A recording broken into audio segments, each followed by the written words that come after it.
Chers amis, frères et sœurs, bonjour à tous et à toutes.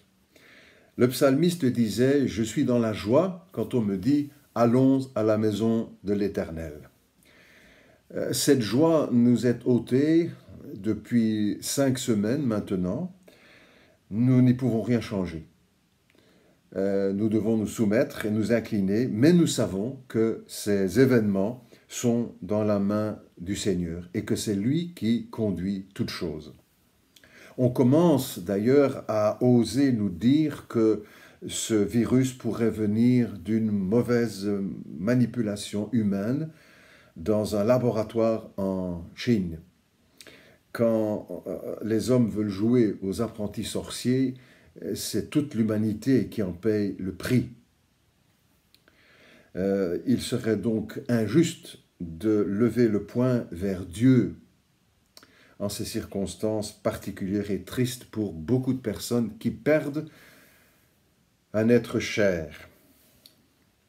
Mes amis, j'espère que de tout mon cœur aussi, pour votre part, que tout va bien et que pour tous les amis qui se confient aussi en Dieu, que le Seigneur les tient dans sa main et les protège. Continuons aussi de suivre scrupuleusement les consignes qui nous sont proposées ou qui nous sont imposées. Elles le sont pour notre bien et ça, nous devons en être certains les uns et les autres. Nous voici donc une semaine après Pâques. La fête est terminée, si l'on peut parler de fête. La fête est terminée, mais le Christ continue de vivre et d'être celui qui vit au siècle des siècles. Nous avons mis notre foi en un sauveur vivant et pas dans les ossements d'un cadavre qui croupirait dans un tombeau à Jérusalem. Maintenant, continuons de suivre le Christ éternel après sa résurrection d'entre les morts. Tout d'abord, nous avons déjà vu, il se montre le jour de la résurrection, le dimanche de Pâques. Il se montre à 2 disciples, les disciples d'Emmaüs, comme on les a surnommés. Cela a été évoqué et se trouve dans l'Évangile selon Luc au chapitre 24.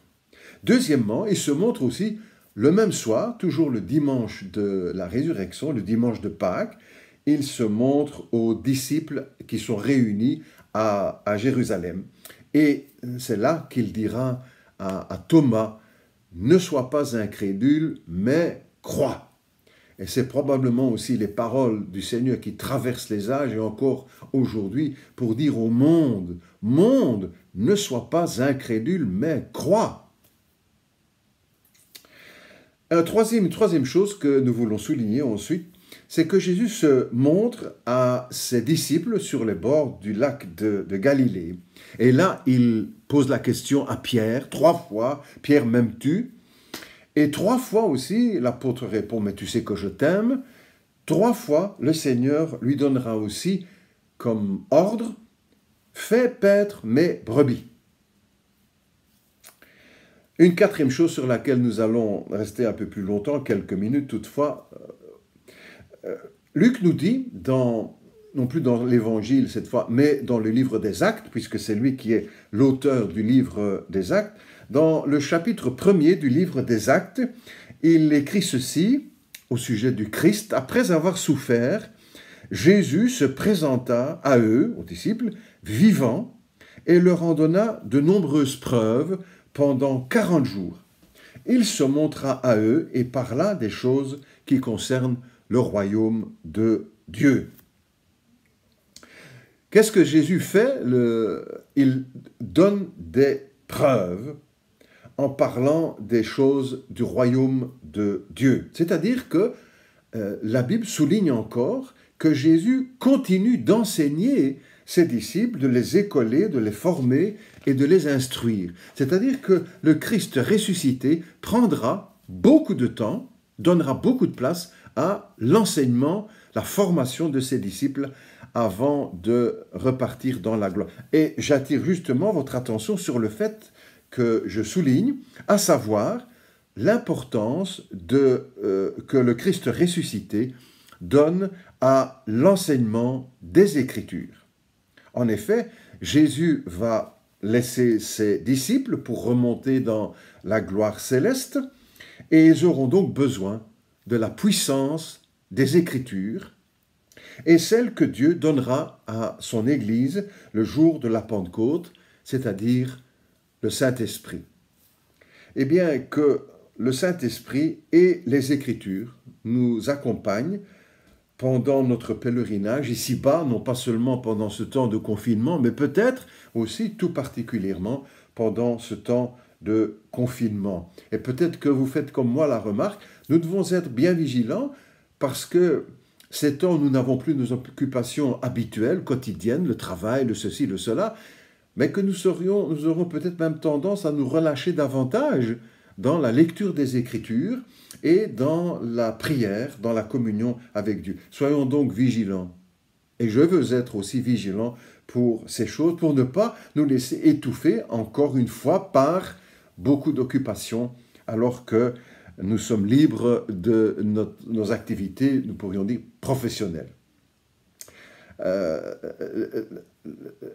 Les épreuves, ce sont les difficultés de la vie, mais parfois aussi certaines facilités qui nous sont données peuvent devenir un piège pour le relâchement spirituel.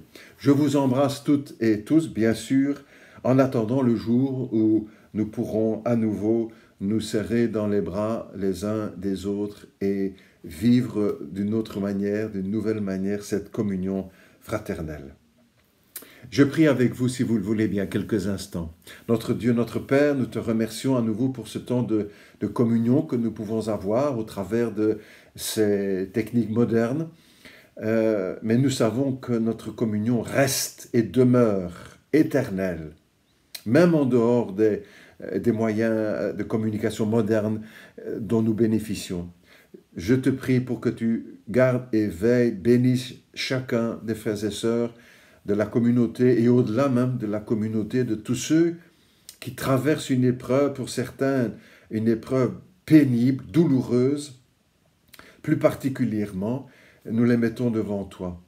Garde-nous dans ta main aussi, donne-nous la sagesse pour rester dans le confinement et respecter les consignes qui nous sont données et que nous puissions ainsi nous retrouver tous et toutes sans qu'il en manque un seul lors de la levée du confinement. Seigneur, nous nous remettons entre tes mains. Nous croyons en toi, en ta grâce, en ton amour, en la résurrection de Jésus-Christ.